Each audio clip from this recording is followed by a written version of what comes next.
Yeah, in the transition, replacing Todd in the band, it wasn't as difficult as you might think actually, because I toured with the guys in a support band beforehand on a previous tour, so I got to know them, and I got to know Todd fairly well as well.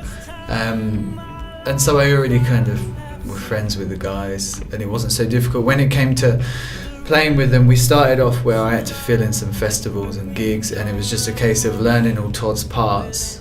So that was a great introduction to what Todd had done with the band. And then after that, there was room for us all to be creative and write together. So just take where Todd had left off. He was on board from pretty much the very beginning of the writing. So I guess Andy felt a part of that. And I don't view it as much as like replacing Todd, because Todd was Todd, and Todd did what he did, and he was great, and he's always going to be, a founding member of our band. I don't know if it comes through on the mix, but as far as guitars, there are tons of guitars. Yeah. Like Andy had, he must have written like 4 or 5. It got to a point where I was, because I was recording all the demos, and I would just be like, dude, we can't fit any more guitars in there. And I think maybe it sometimes comes across that there aren't as many guitars because there's a lot of synth. But also I think one thing is it can be quite deceptive as far as guitar parts are concerned, because the guitar parts are all about affected sounds and all kinds of pedals, and so using synth pedals and all these strange kind of octave and reverb pedals is sometimes not clear what the guitar parts are. The new album, it's pretty solid. I would say that it stands up with the rest of our albums, and it's my favorite. We used to be write a lot more rocky kind of songs, and they're still big and epic kind of stuff. But I'm at this point in my life, I'm kind of into. I'm more into what we're doing. That makes sense, doesn't it?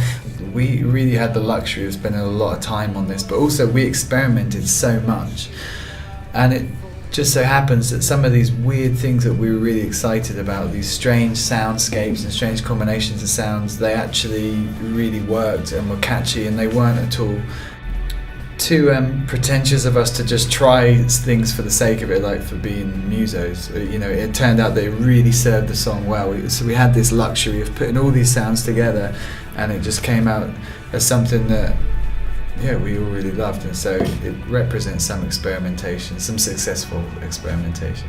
I think we were all conscious of the fact that some of our favourite records had been recorded there, and you afford that place respect because of that. Some of those records, they changed my life, they really did, and so they're more important than, I don't know, some locations in my childhood in a way, because those songs that meant so much to me.